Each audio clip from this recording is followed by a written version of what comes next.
prophète Mebo, so Jagri, à Kankopé, les mots de l'oiseau pied. Et y'en a Mila Bronya Sokudo, consultation, B, Yandia, consultation, ni au Yak Betoleke, ni au fond, parce que au Kobe, à Medeka de Kabe, à P, d'obéissé à écran, et les beaux. Ni mana exemple, ni à merci à Melania, nous qui sur consultation. Consultation, ni au mot, parce que nous parce que après, d'obéissé au dia, par exemple, il y a un prophète qui est au collectif, nous avons fa, parce que il y a un canard top, un canard sitan, et encore un canard et fan tontoa, un canard fa. Donc à l'école, il y a un dia, de maman, à midi, et konam. Nous disons dodoa, et ben konam. Au y'a et bêté lui qui est bon à mettre dans mes tapiens, et wancha, et konam. Si bé, les qui manos enfants balo, sans chaussures, et wancha, et konam. Donc à côté les tiens, je bon voir, ni me consulter, ou ni me consulter, ben, ni me voir, ça, ni me consulter, les maniabé. Nene benua in konama eni legba mi jade ni do fon pour la blé ni ebca et don nam lekia alors de dans et la blom et ouais c'est naturel faut ni on consulter wa ni on consulter anya be en moi kona wa amede ole e fu blé in kona o amede ole ele o tok o tona kudo ebeji.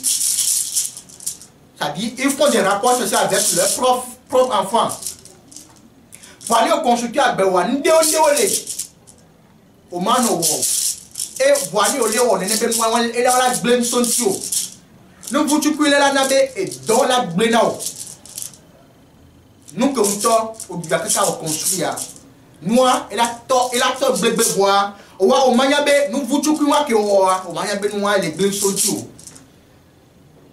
Ok, nous et fou blé au sona si visible alors que les appels de ça au dia ça dit sur ton horoscope là ça dit tu ne dois pas faire ces genre de choses là maintenant tu commets chaque jour ces petites erreurs au les blé fou gâcher à gamin et voilà ni on va gâter mais on to vidje la drowa ken beaucoup ya ko vidje la defunao puis aller au consulter à Bewade au consulter nous au kungo no ya no ke yi consultation no ya au monde ini o mi kena le ke black bon de cas faut ça que les mains à draquer les hommes là dedans au to à pas voir faut me consulter donc à qui consultation et rien ko consultation à beto ni sur là consultation forcée et anya nous ke yi kona nous ke o maza nous ke o mabuo parce que là c'est donne des quand il est que wa doit kaka nous que la bleken beaucoup ya avoir constatation là ne be nous ya que leo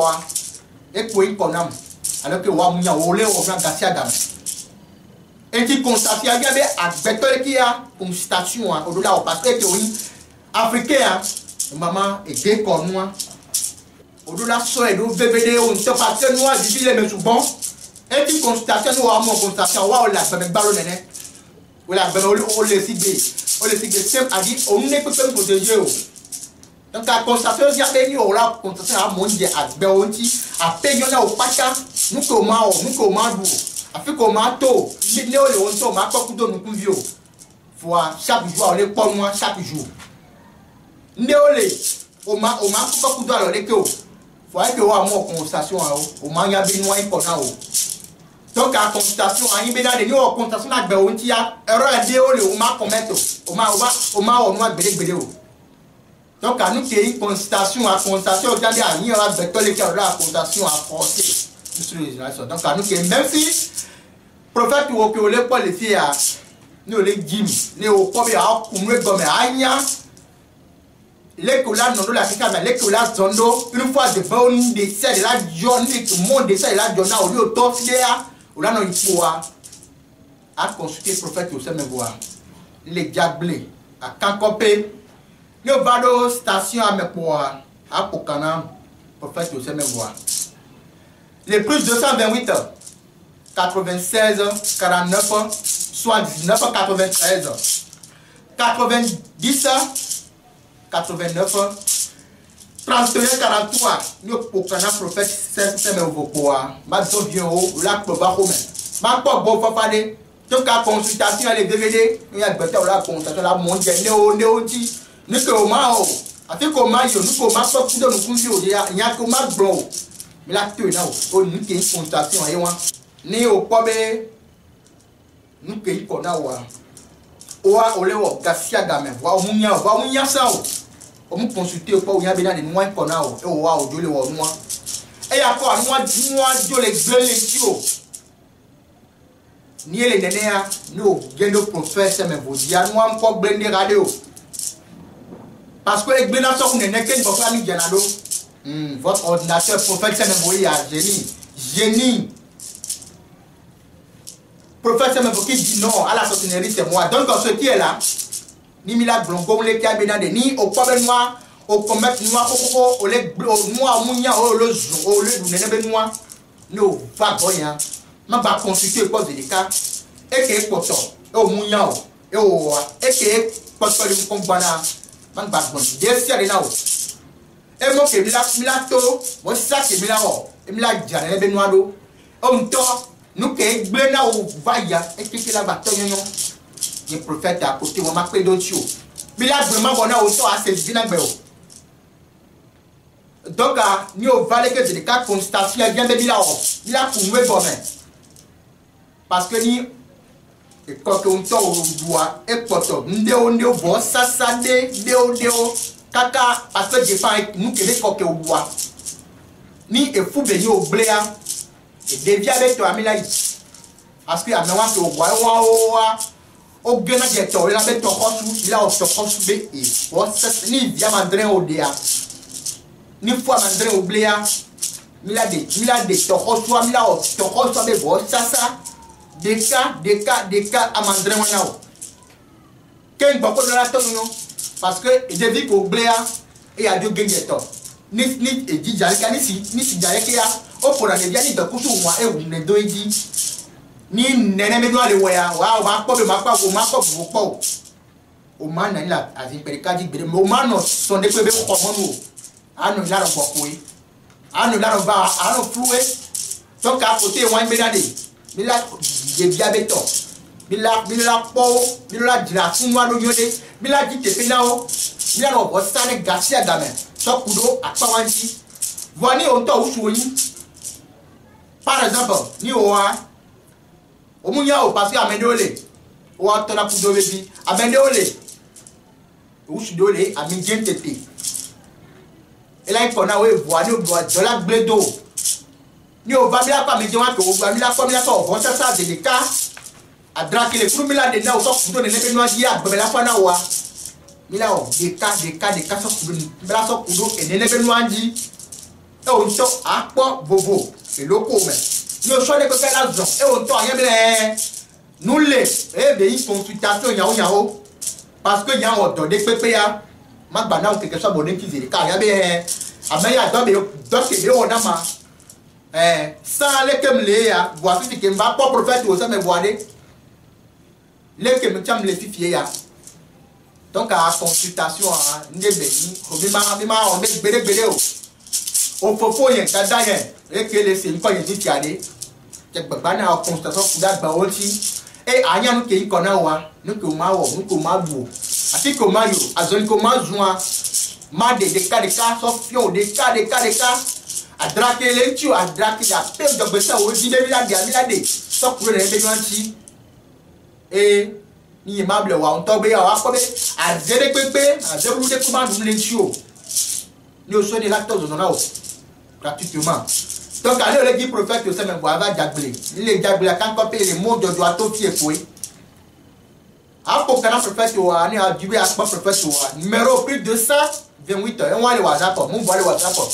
plus 228 96 49 79 43 90 89 31 43 et on a une tobosé à nos yom kwade à de notre prophète Semengodi le guérisseur traditionnel le prêtre traditionnel à pomme le génie qui dit non à la sorcellerie. Attaque-moi le bout du coup, voir, gâter et zone tantôt à les mettre. Yo mon gogo pour faire avec tous les tagonnes. Gogo pour faire tout. On sort à Portana, à Beloko. Donc la constatation, et les DVD nous viennent de faire là, au plus tard, mondial, aussi. Constatation à coup de protection à déjà indiqué. Voir et vos photos parce que protection à pas de pouvoir. Constatation, nous qui avons la constatation d'Agbe aussi. Amène les zamele qui a. Alors, on doit manto bédéo. Alors, coup drain, badabadao. Alors, d'accord, coup doit être en haut. Il peut faire du séant. Parce que nous, il y a des temps, il y a un peu de professeur. Après, les amis, on doit manto bédéo. Après, les amis, après, amener la relève, c'est-à-dire, amener la non-yo, dans le clan, il y a audio. Nous, au moins, les amis, qui ont doit grow à contacter le professeur. Après, il y a parce que ça, on donne un oignon de quoi faire un de manteau. À Yom, à consulter, mais après, vous pouvez coller. Vous avez avoir beaucoup de monde. Ça va, nous, beaucoup de monde, avoir des cas, n'a pas un peu de temps, à quoi professeur un temps. Donc, on les pas nous, on les cadeaux. Ou bien, tant qu'on doit faire au foyer. Au poste de l'Aïbe, vous avez beaucoup là. 2 mois, 3 mois, 3 jours, blé non. Alors que nous donnons des petits au fond, nous à consulter, à pas on temps au corps dans le pot. Nous le mounia au wall.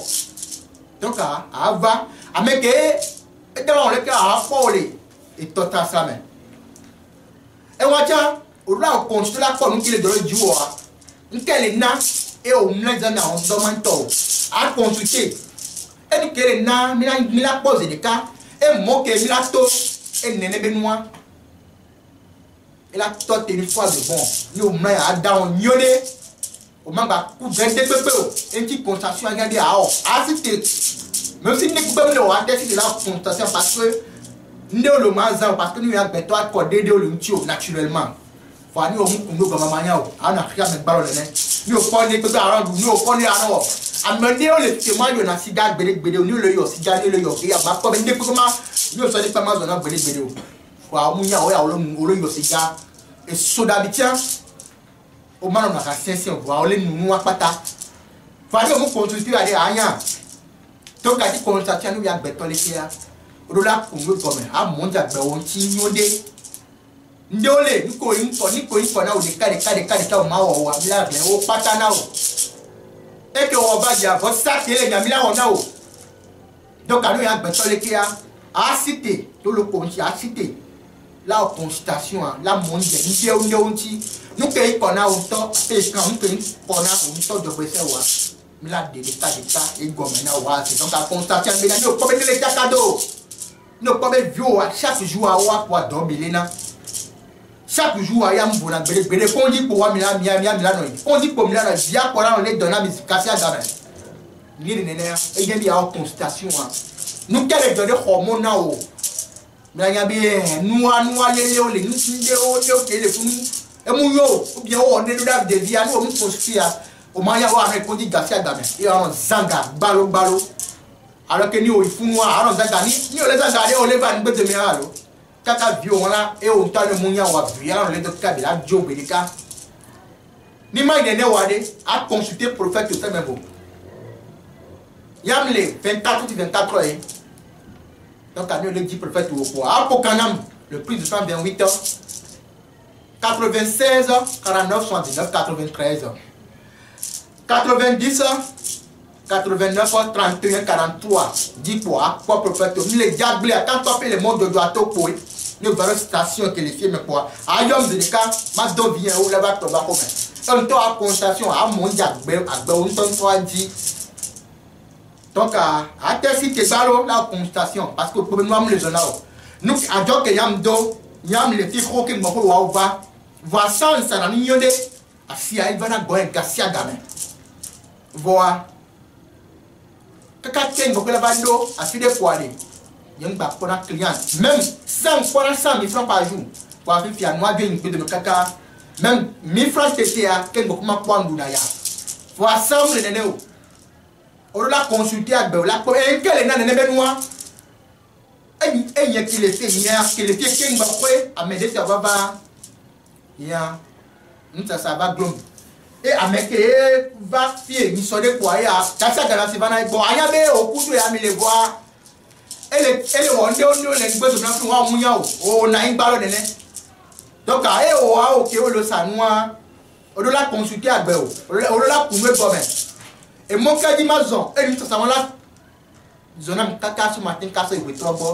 On l'a consulté là, même si il y a mes sortes de blé, sortes d'eau, gamina, ma pauvre Joe, ma blé, pas de mots constatation, on a passé la main les noirs, là, blé, quelques pour la cité. Et on a mon yo, article là, constatation, à pour me bomber. So that beonti en kelena en sasan baleyo en kelenya ni ya idoma nyem pona klinya o en kelenya a fait un projet ya quelque job bloqué on doit citer la consulter fofo yen to yen no yen wo ngba to te bena de dola bleki que ko mi la citer o mi la no bilan mi la no consultation na mi abag be ça le que mi ya fi ale que no le loya e wa jo rien. Donc la constatation générale qui est à même là on sort dans la ici dans le port des cas qui nous les doya. Donc la constatation à Milan cité il y a ça dans la constatation pour même si OK les fonctionnaires déjà passé concours déjà examen déjà nous la consulter bon bon quasiment et constaté et concours et examen ya miya ma pas dit la consulter là ya nous comment OK me là fuma mila de cas gouvernement les qui a donné wa mila bon nous e funu quoi ni wa passer avec premier yo e porte la fille qui me sont dans loi donc à moyebe o donc à constatation il y a nous là forcé to ya o no yo que les yovo dia que les toko be territoire ni passer nous ba on be miabe nous c'est o miabe de ko nous mi ba on be belé bilo. Ni mi le dit la constatation une fois de vision, vraie vision, les cas, mi constater la même prophète, c'est mes voix. Ni le cas de la tant que le monde doit s'offier. Yo ne va de station mais pour ayom les cas, ma don vie on le va pro. Ni dit la prophète toi pour canable. Plus 228 96 49 79 93 90 89 31 43 dit quoi à poignet professeur me voir les diable quand copie constatation rien forcé et affecté la constatation d'acte